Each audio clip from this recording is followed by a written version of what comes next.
Hello and welcome to the SheerLuxe Show. I'm Polly Sayer and I'm back in the hot seat with a really fab show for you today. Fearne Cotton is answering 20 questions with Nana, plus we go behind the scenes of the show set Refurb with the team. But first, let me introduce our wonderful guests.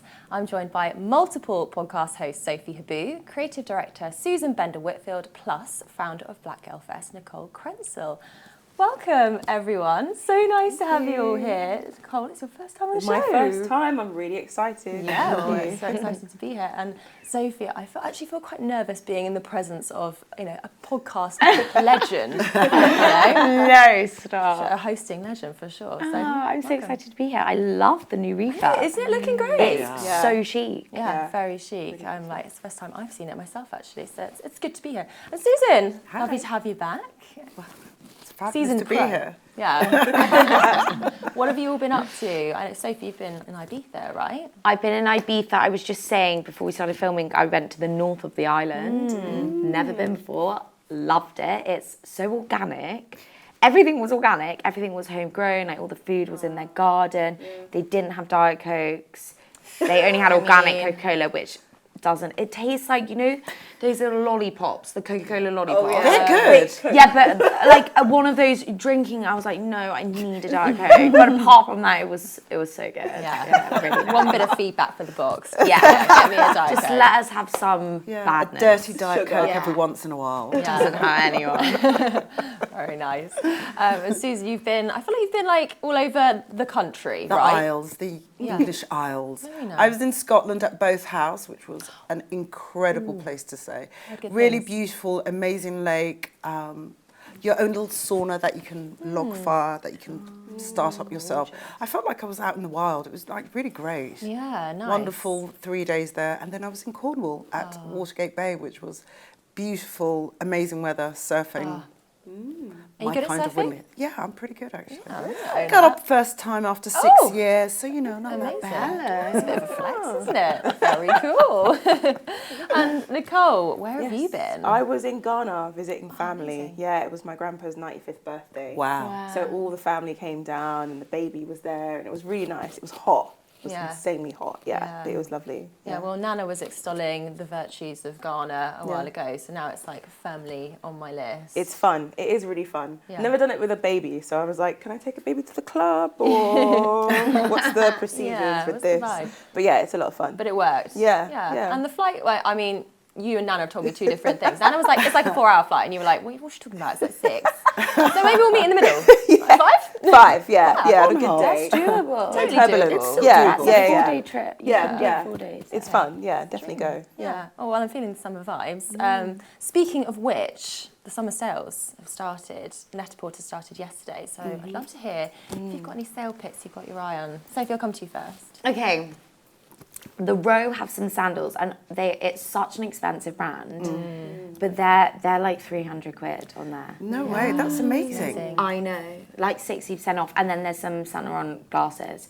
I have a problem with spending so much. I buy so many glasses and I lose them all, so it feels good buying them in the sale. It feels more acceptable. Yeah, Just my 2 picks, but there's loads. There's so many things. So many good ones. Yeah, I've got my eye on a pair actually. I think they're a Chloe one, and I don't know. I've got like a real thing for sunglasses as well. So they make an outfit. Treat yourself.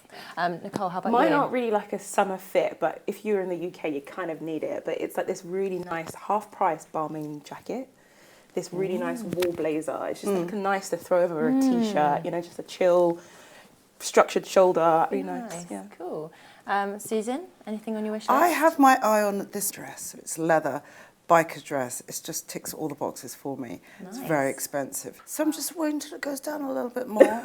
But it's a dress that will always be in my wardrobe. I'll wear it everywhere. It's the perfect leather, short, cute. An investment. It's an investment, exactly. Yeah. I was teaching my husband about investment per wear.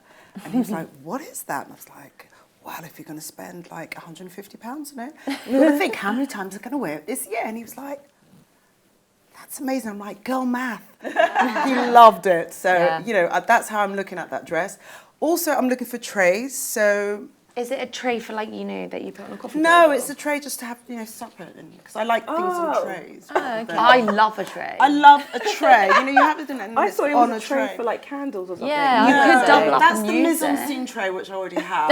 This is just like I want fun, coloured, lacquered ones. Different trays for But different it's functions. £150, which still is a lot of investment. But I think if you use it every day, Yeah. Do you love it? go I mad. think so. Gama. Yeah. And as Hodge always says, like, you deserve a treat, Yeah. don't you? Well, it's All not for the me. time. The dress is the treat for me. Oh, okay. So The tray's for the home. okay. It looks But that's good. sort of for you, right? It's a treat on the eye. Yeah, oh, Yeah. definitely. I was like, I like that about home, right? Because you live with other people, you can say it's a treat for like both of us, but really, it's a treat. Polly, you said sunglasses. Anything else? Yeah, do you know, on a really basic level, I need some new underwear. And quite often I'll go on the net sale and get some like Love Stories bras. Yeah. They do this brand called Hanky Panky as well, and they're literally the comfiest thongs like I've ever. I know it sounds like an oxymoron, a comfy thong, I've got but like they're the lacy, best. but they're so comfy. Yeah, They're not, what do they do with I them? swear, they're I'll so have to try thick, lacy band. Yeah, and it's just so soft. Yeah, I've had a few for years, but I think they're just getting a bit tired. So Yes. treat them. Good Refreshing. underwear. I always buy my underwear in the sales as well. Yeah. It's another thing you don't like. You don't really want to spend a lot of money on underwear. But you need a lot of it, so you Yeah. have to buy it. Do. Yeah. Yeah. In bulk. In bulk. Bulk buy. Sexy stuff. Anyway, thanks, ladies. That was really fun. Adding all of that straight to basket after the show. Now, moving away from fashion inspo to life inspo, Nana sat down with the super lovely and multifaceted Fearne Cotton to find out, well, pretty much everything you can find with only 20 questions. Take a look. We are going to Manchester. We're basically going to meet the biggest, brightest, most exciting, interesting women doing cool things within the city. Beautiful. May in England. Supposed to be like Mykonos, but I haven't been to Mykonos, but sounds about right. 3, 2, 1.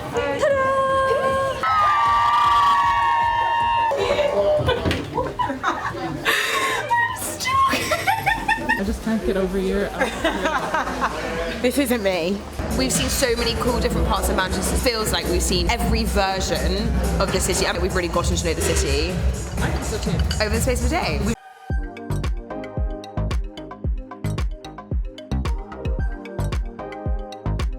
Fearne Cotton is a much-loved British television and radio presenter who has penned a number of self-help, healthy eating and children's books. She began her presenting career at the age of 15, initially presenting children's programmes, before becoming one of the last presenters of Top of the Pops in 2014.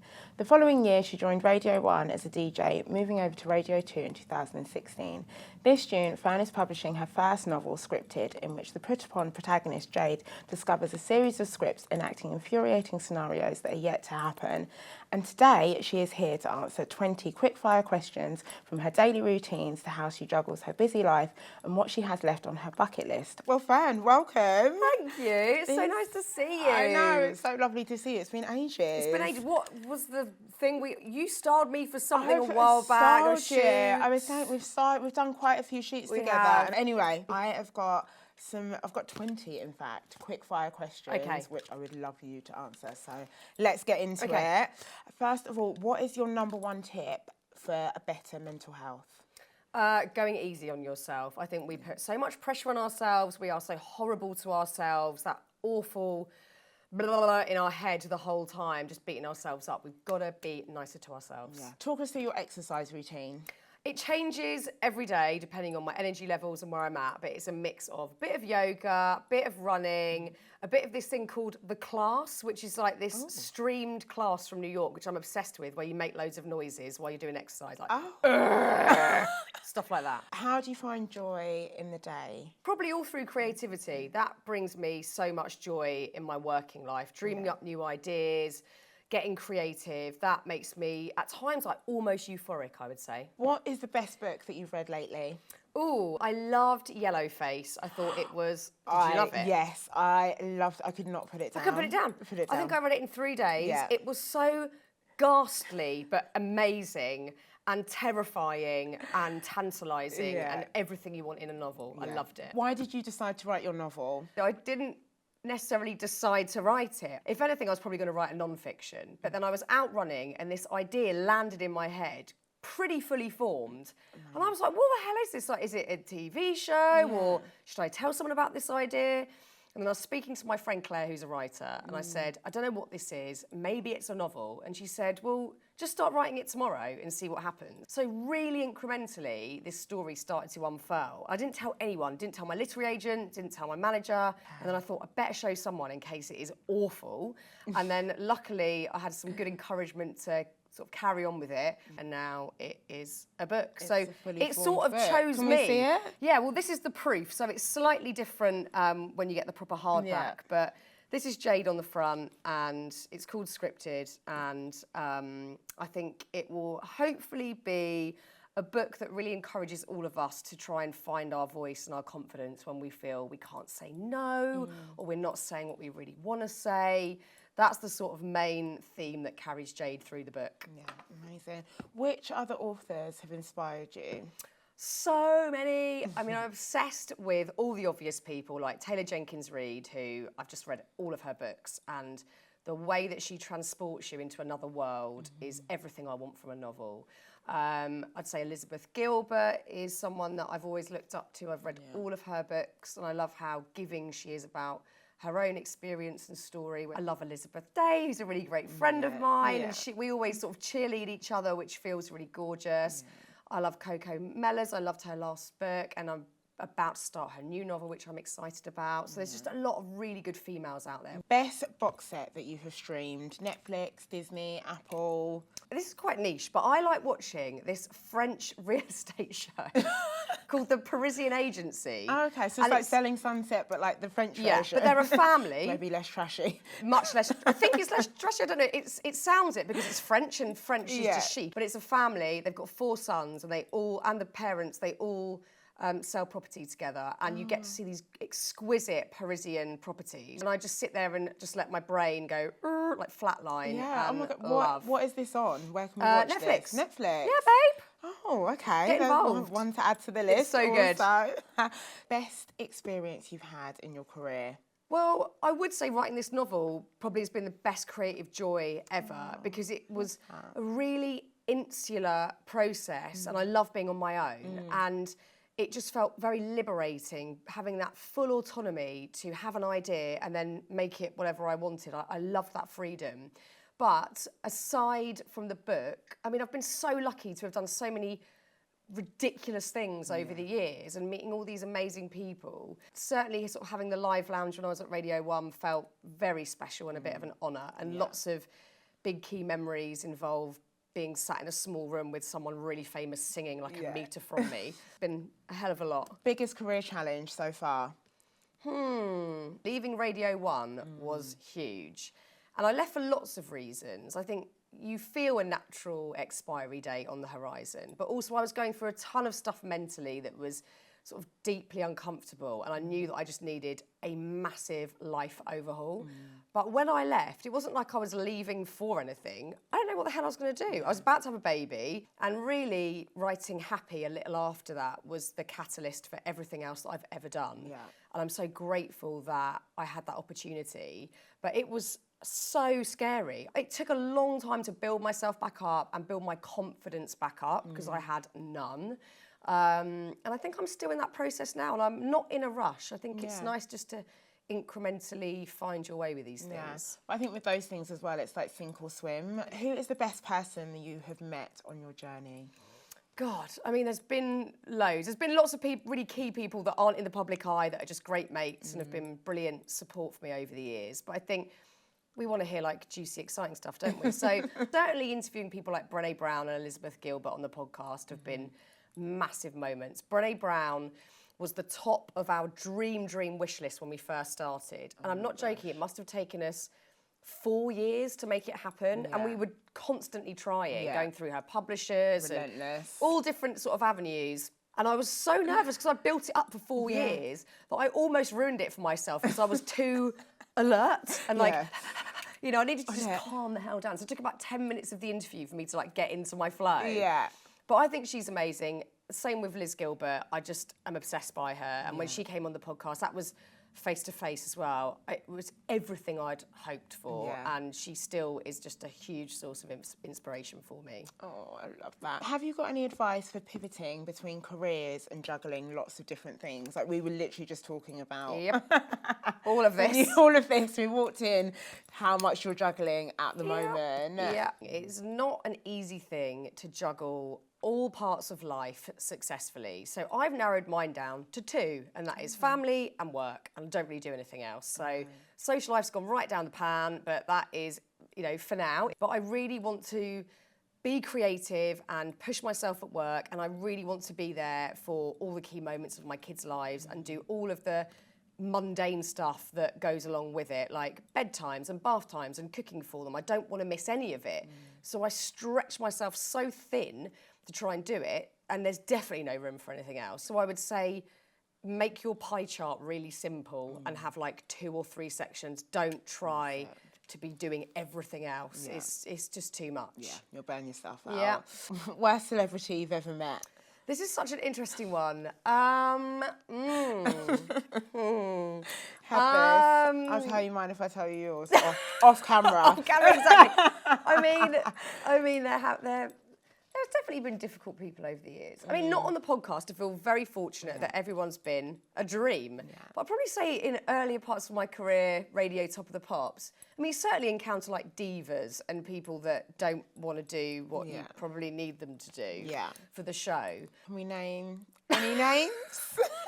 This isn't, okay, I'll tell you someone that I don't think is an awful person or the worst celebrity, because I don't actually know them at all. But I remember doing Top of the Pops. We waited 4 hours for Mariah Carey to turn up. I mean, it's not surprising. I mean, you're like, it's not. No shit, of course, she's Mariah Carey. But I remember us being so bored and just being like, I just want to go home. Please turn up. Yeah. But you almost want her to be like that. Yeah. Do you know what I mean? Yeah. How do you feel at your age? I feel good. Do you know what? The thing that I love about getting older and being in the thick of my 40s is that I know who I am, and I wasn't bombarded with too much of anything. I was just me.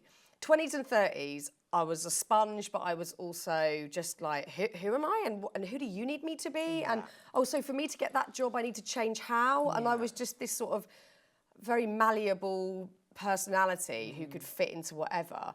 I don't want to do that anymore, and I don't do it because it is draining. And also, I want to do things that I really care about, and that means it's got to come from a deep place within me where I know who I am, what my own limits are, but also what my strengths are and how I can use them. So that, I think, just keeps getting better, and it makes of mine that are in their 50s like, you wait, it gets better and better. So nice to hear. Better. Love it. Love that. Love that for us. Yes, I love that for us.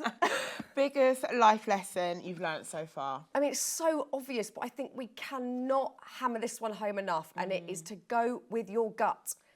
Everything I look back on that I regret is because I didn't go with my gut reaction, and I was either swayed too easily or I was scared. Even when it's the harder route, when everyone's saying to me, well, I don't know if you should do that, or oh, don't leave that, or whatever it might be, I've always ended up in a better place. It's so obvious, but I think we all miss the signs all the time. That intuition, it just is go like, with it. Yeah, next to none. What have you got left on your bucket list? Do you know what? I didn't, because I started work so young, I didn't go travelling, I didn't go to uni. So both of those things I consider a lot. Me and my husband would love to do a gap year because we've never done it. Oh my God, that's amazing. Yeah, so maybe when we're like in our 50s or 60s, and also do a gap year. It's a better time to do it because you don't have to stay in hostels. I was talking No to hostels. someone about this the other day. You can do it in luxury. Do it in luxury. You don't have to go to like a full moon party and like lose your mind. Although they are really, I did do one of those. They Okay, are fun. okay, maybe I will do that. It will be a more cultured experience. So I'd love to do a gap year down the line. So who knows? And tell us one thing about yourself that we don't already know.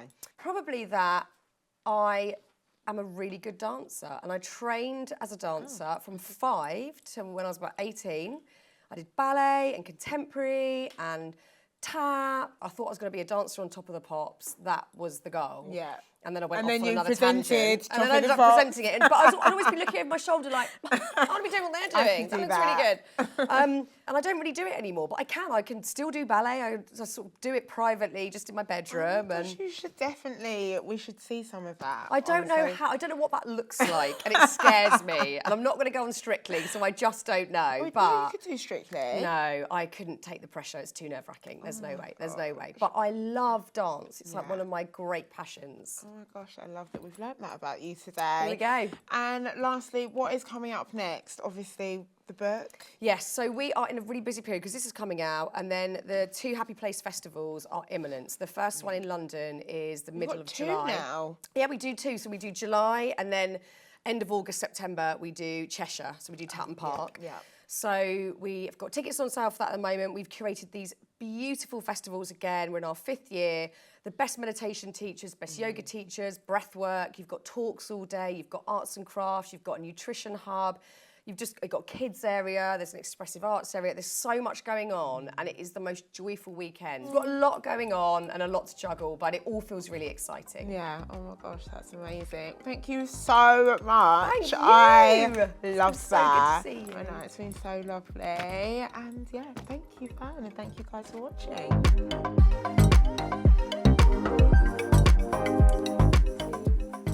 Wow, she is just so inspiring. I'd forgotten she presented Top of the Pops. I feel like I used to watch her on that. Yeah, I used to back in love the her. day. She's such a cool gal.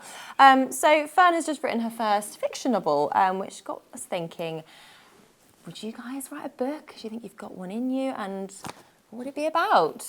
Nicole? You would write. Yeah, I feel like, well, maybe, yeah. Susan, you're a bookworm, aren't you? A lot of my friends are writers, and I do feel compelled that, why haven't I written a book yet? I know I have one in me, I'm just not sure of the subject matter. Right. You want to make sure it's right. I think one will be definitely a fashion book of some sort, but then I'd like to write either a personal book or something fictional. Let's see. It's coming. It's percolating. Yeah, definitely. It's there. Exciting. It works. Yeah. I'm going to say that I called it. Sophie, I feel like surely a book is like next step to world domination for you. I don't know, writing a book's on the cards for me. I did recently read my friend Louisa's book, Lucky. Lucky. I really want to read I that. want to read that. It was amazing. Like, I was not surprised because I just didn't, it was so good. I couldn't put it down. Really? Yeah. Yeah. She goes into quite a lot of detail, doesn't It's she? so about her pregnancy. detailed. It's written so eloquently. It really flowed. You feel like you're really in there. It's incredibly inspirational. Yeah. Yeah, I've been listening to a lot of her sort of interviews about it on podcasts, etc. And it's really inspiring stuff, isn't it? And quite emotional. It's amazing what she's kind of gone through and overcome. Yeah, totally. But I that's really firmly on my cried list. reading it. Yeah, It's a an lot. amazing book. Okay, good. If I was to write a book, it would probably be about something around like women and our experiences, and definitely think something that looks into like how we heal and go through all the things that we go through, whether it be like friendships, relationships, work. I just feel like there's such an interesting space that's not being tapped into regarding like the interconnection between the way women speak with each other and engage with each other, and I'd love to see it in written form. That's what I would write if I was to write, but I'm not writing anything. Oh, good. I think you should.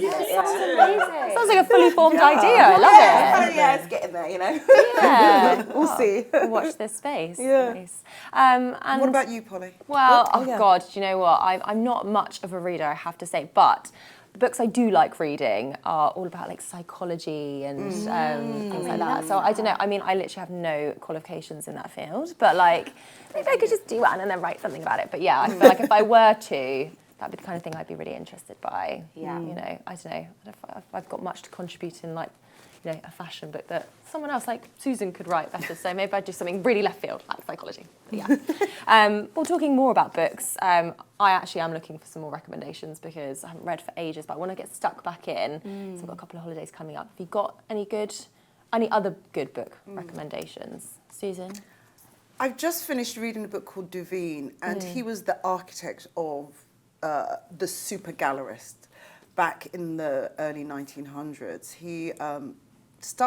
He actually taught all of the American multimillionaires when they first started, earning money and extreme wealth, he taught them about art and who to buy. And basically, he was like the Dior of the art world. So if you didn't buy a Divine, it wasn't even worth it. It was fascinating because he was quite manipulative and dark as well in the way that he manipulated people and how they bought art and what they'd bought. He'd go and see people and say, that's absolute shit. And they'd sell it and buy one of his paintings. It was quite wild what he did, so I thought it was quite fascinating. Yeah, that sounds so amazing. There you go. And all the artworks that you know, he was the one that taught people how to buy. So you've seen half of the works that he's taught all these industrialists that you've seen in all these galleries. So okay. Remind me of the name of it? Divine. Divine, okay. Yeah. Add that to the list. I'd like to read more about art. Yeah. Nicole, I feel like you've got something good for me. Yeah. So my book recommendation is by one of my friends, Kieran Yates. She's written a book called All the Houses I've Ever Lived In. And it basically is like, it's a real insight. Yeah, it's a real insight in the chaos of the housing crisis, but also it details in 27 years of her life, she lived in 20 different houses.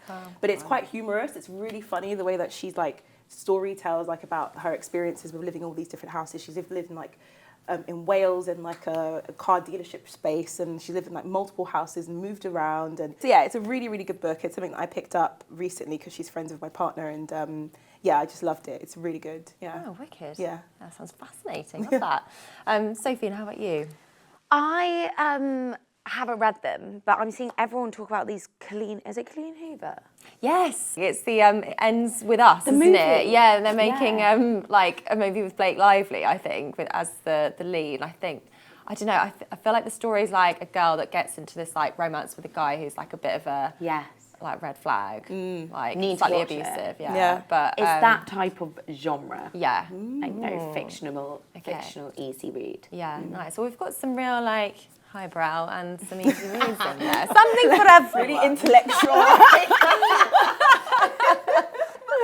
You can do both, girls. You can do both. Absolutely. Next up, you may know we debuted our new show set a couple of weeks ago, but take a look behind the scenes of how it came about.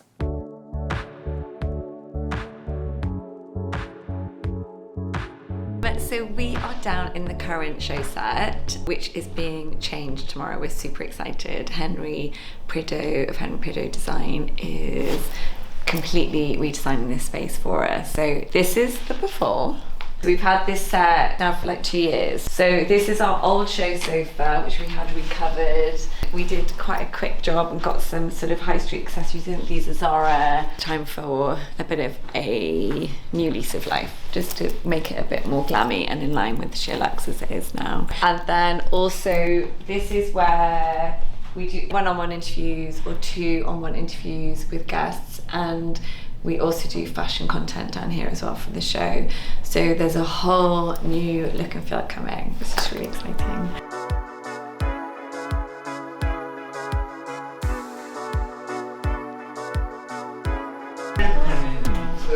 I'm going to do a little bit of that. So with the redesign, we're also going to redesign the show assets. So just wanted to have a look at the colors and see what's going to work with the new designs. So gonna get a new color palette, some updated fonts. Really?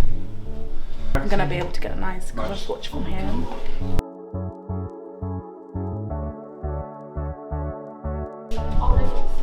Nice to see you. Well, we're waiting on the furniture to arrive and we'll sort the rugs out, but the walls are done. This area with 2 chairs are here. Wow. With a marble coffee table. Yeah.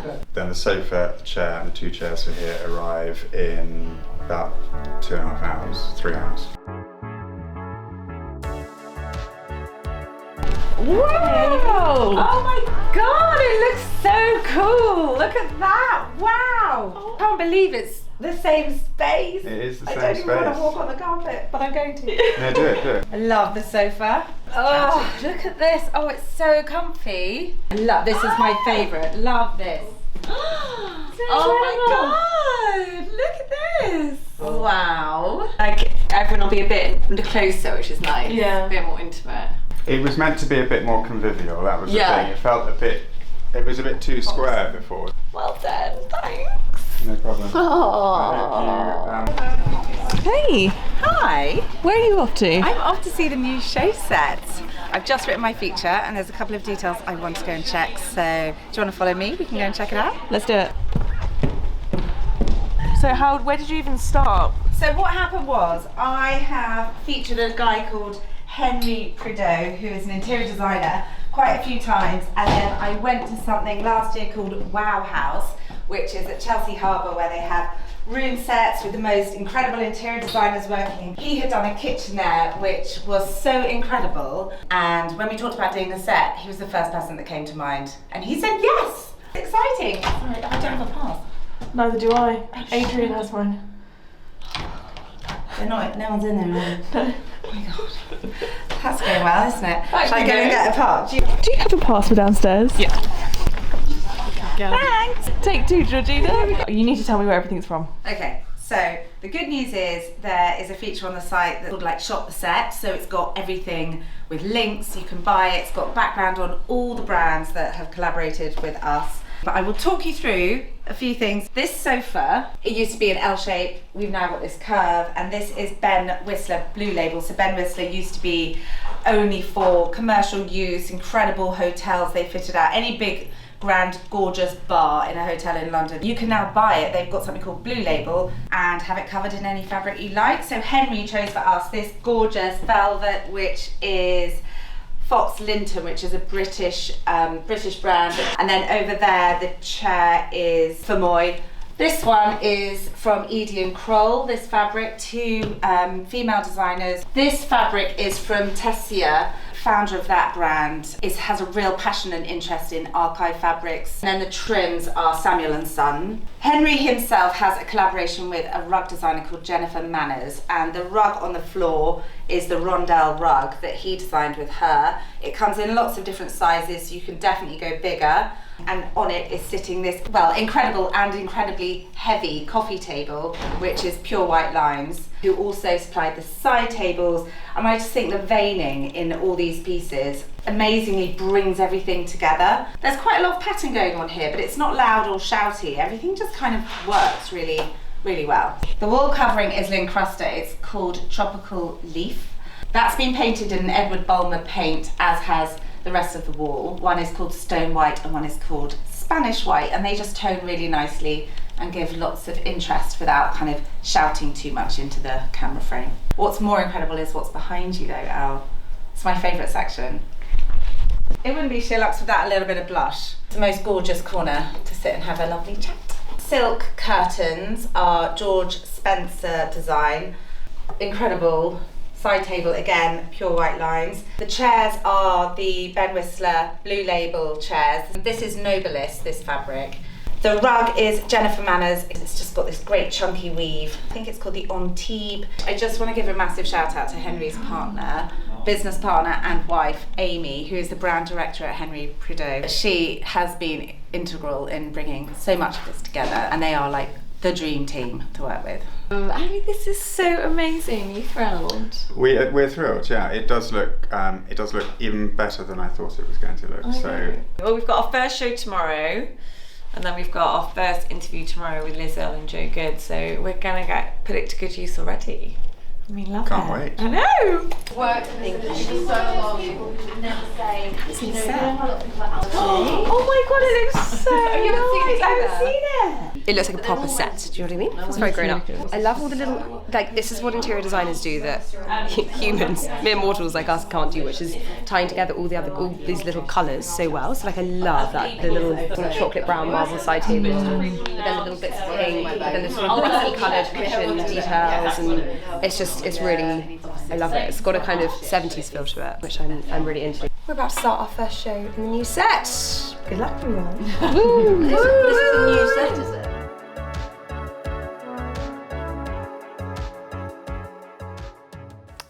So good, doesn't it? I know we spoke about it at the beginning, but I'm just like obsessed with like everything. I love It's the very table. spacious. Yeah. So good. I love the tone. Yeah, and I add all to basket. Right, well, we've got 3 very successful ladies on the sofa, so could not ask you what you've all been up to.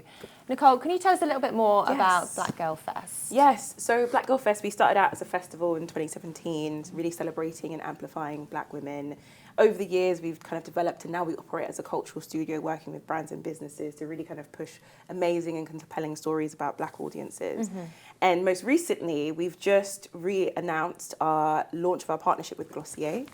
So we had a partnership with Glossier last year, and it's really to align with their ambitions to push the conversations around the lack of diversity and also the lack of investment for Black founders, but women in general when it comes to investing in beauty businesses. And that's led us to producing this amazing program where we have 5 grantees who've all been awarded 10K each to support their beauty businesses. Lots of really great events, amplification, learning, resources to really support their journeys.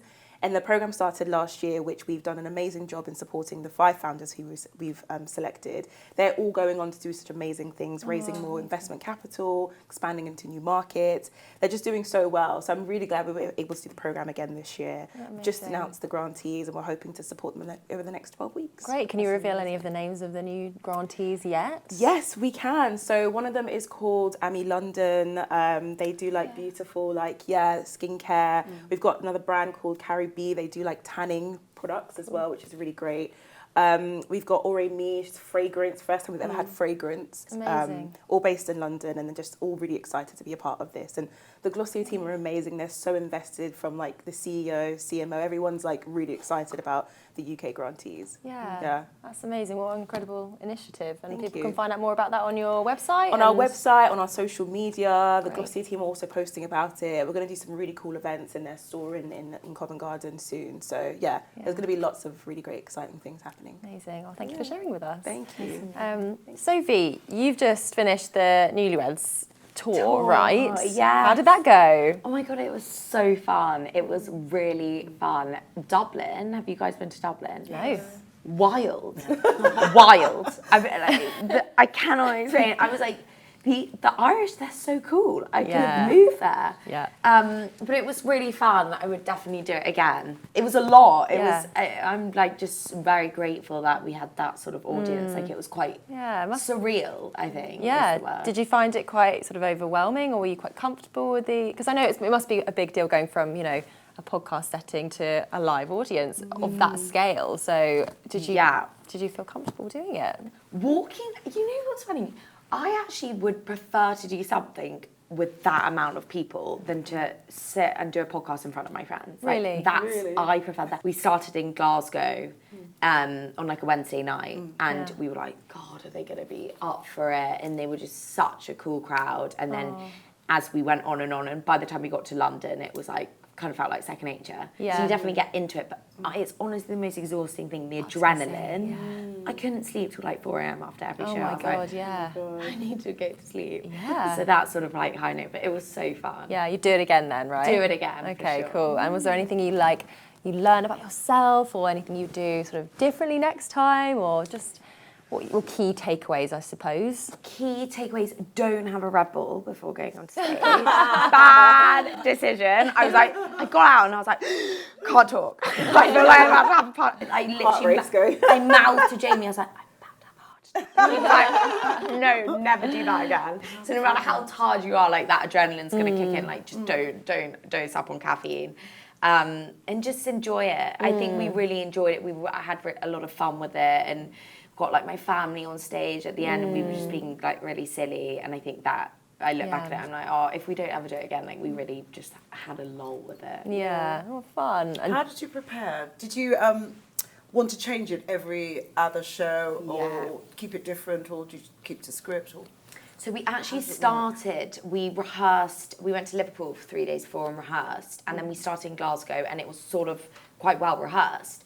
And we all came off stage and were like, no, that didn't feel right. It wasn't scripted, but we knew what was going, we knew what sort of jokes we were going to, it had been done. And so we realised that's not us. The audience, that they don't know they're us. We sit in a podcast, we're very authentic. And so we just stripped it all back, and then every show Jamie, my husband, really, he leads it and probably tees me up a bit. Yeah. So it's probably more hard work for him because he's got to think of new things. Yeah. So I just react. So I'm like, no, like, that's why I wasn't nervous. So I was like, I just sit and wait for him to ask me questions. I know what my job is. I just react. You think of all the new questions and I'll just sit and answer them. And then it just flows from there. And then it just flows. It was really fun. Really fun. And anything you can talk about, like what's in the pipeline for you coming up? I just launched my new collection with USA Pro. Cool. My gym wear collection. It's a summer collection, which is really exciting, and it's really colourful, and we've got like turquoise and greys, so that's really fun. Really gorgeous. Congrats. And Susan, you're always a busy lady.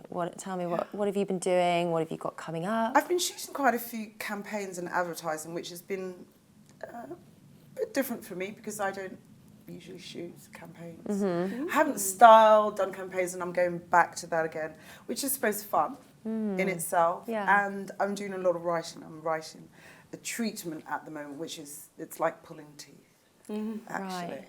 Okay. It's hard to push yourself to write a project week after week and stick to it and do it. And I'm like, oh, God, I've got to write again. I just get back into it. But I rather work to a deadline and get it done quick out. But this is taking a while because I have to start from scratch. Yeah. Well, but it'll be exciting. Yeah. Good luck with it. I have no doubt it will be brilliant at the end. But fingers crossed. Yeah, be amazing. Yeah. Well, thanks, ladies. Very inspiring to talk to such incredible women, as always. So that's it for today. Thank you so much to you guys, of course, and to Ferne and the team. Next week, Louise Rowe is back with more fabulous guests and content. In the meantime, we would love it if you could give us a comment below, give us a thumbs up, and do subscribe if you haven't yet. Have a wonderful day wherever you are. Goodbye.